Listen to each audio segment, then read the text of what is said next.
Well, after waiting for about 9 years, I finally got to play Pantheon Rise of the Fallen for the first time. If you haven't heard of it, it's an MMO that's heavily inspired by EverQuest. I pledged $100 to the project back in 2015 and kinda checked out a couple years later. Via the new season format, they recently opened up alpha testing for my pledge level, and I'm happy to say that I enjoyed what I played in Season 1, despite the enormous wait. To be clear, this is a game that is very far from being complete, assuming it ever releases at all. When I say the game's heavily inspired by EverQuest, I'm mostly talking about the style and pacing of the game design. This isn't World of Warcraft. It's a slower paced experience where you get together with a group and hang out at a camp while pulling an endless string of enemies to kill as efficiently as you can.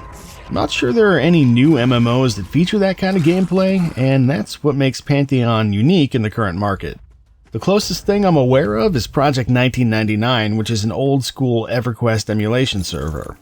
After a decade of World of Warcraft-style gameplay, Pantheon is exactly what I want to play instead these days, and the camping experience feels very close to EQ.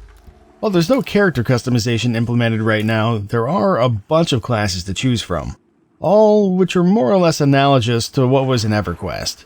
It's unclear if Bard or Necromancer will make it into the final game, but most of the other classes are playable.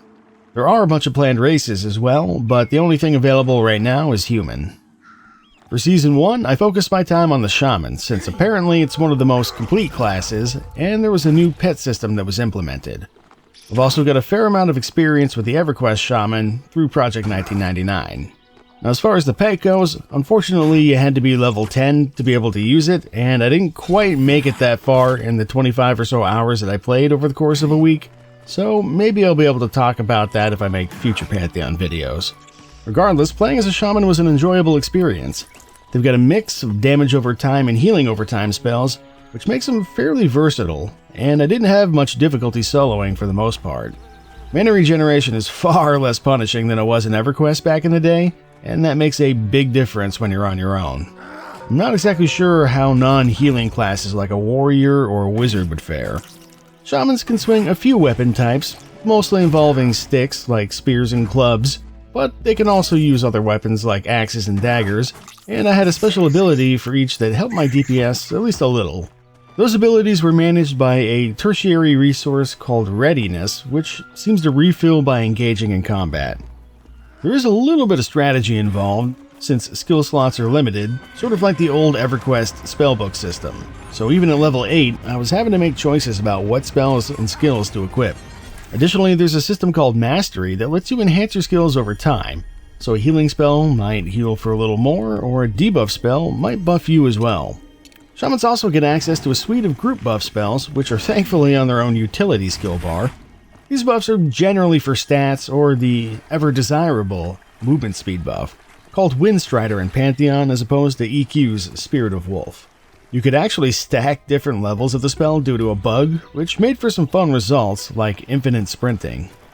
Pantheon brings in two major movement improvements over EverQuest, one of which is the aforementioned sprint option. You get a stamina bar which depletes as you run. The other more impressive addition is climbing.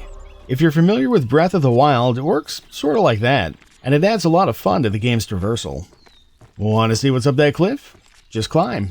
No need to run around for 10 minutes looking for a way up. Want to get back down? Same thing, just climb. Of course, if you run out of stamina mid-climb, you might run into problems. An added convenience is the addition of Bind Stones, which I think were a later EverQuest addition. These are places you can manually set your respawn point to should you die. Speaking of death, there didn't seem to be any consequences aside from a run back. In other words, no brutal naked runs to drag your corpse to safety, to recover your gear, and no XP loss. I'm not sure if that's by design, or because they haven't implemented it yet, or because I was too low level, or something else. The game also has some rudimentary crafting and resource harvesting. I was able to cut down trees, mine for ore, skin critters, and all that kind of stuff.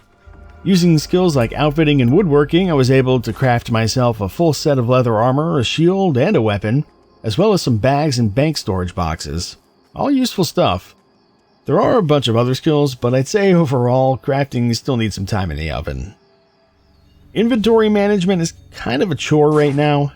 Part of your inventory is in bags, and the other part is tied to your character sheet. That's how EQ did it, but it feels kind of cumbersome here. It doesn't help that the UI was apparently made for ants. Maybe I'm just getting old, but I found it pretty difficult to read. The game has a quest and faction system, as you might expect.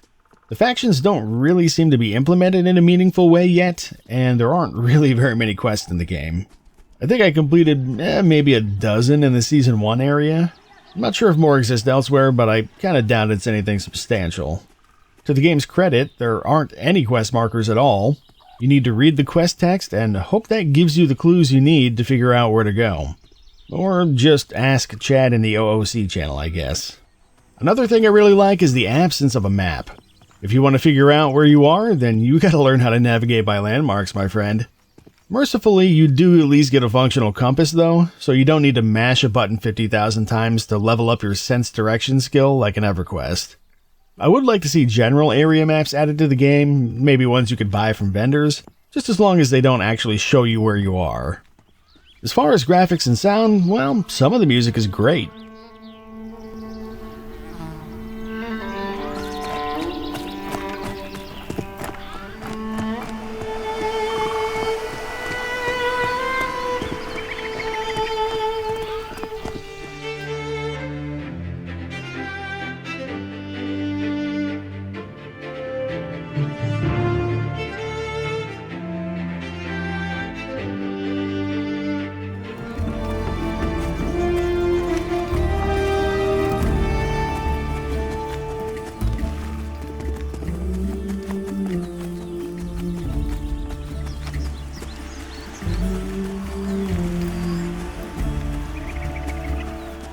The graphics, on the other hand, are pretty much a miss for me. They actually did some kind of a graphical update a few years ago, and yeah, it's not great. I'm not sure the graphics were ever great, but whatever's going on here doesn't really do it for me. What I'm trying to say is this is not an art style that's going to hold up over time like the pixel art from the 90s or some 2000s era PC games. The game's still in alpha, and improvements will be made over time, but I'm not holding my breath for a substantially better art direction. Oh, and I'm definitely looking forward to being able to play as a race with some actual night vision, because holy shit is nighttime dark. I think it might be a little too close to reality. You get a lamp belt for free, but even a proper torch barely has any effect on vision. At the end of the season, they had a GM event where everyone gathered outside of town to fight a dragon. And then 3 more dragons. It was kind of a shit show on my end. I had like 10 full minutes of lag at one point, which is something they need to look into, though it was somewhat amusing. I was too low level to have much of an impact anyway, so I was mostly just there to have my name printed in the history books. It was awesome to see so many players in one place, spamming buffs and hanging out. Oh, and the lag thing was easily fixed by just logging out and logging back in. By the time this video's done, Season 2 will have already started. Hopefully I'll have time to keep playing, and if I have more to show, I'll put together another video for that. I'll leave a link to the game's website if you want to check out more, and if you have any questions, let me know and I'll do my best to answer them if I can. See you next time.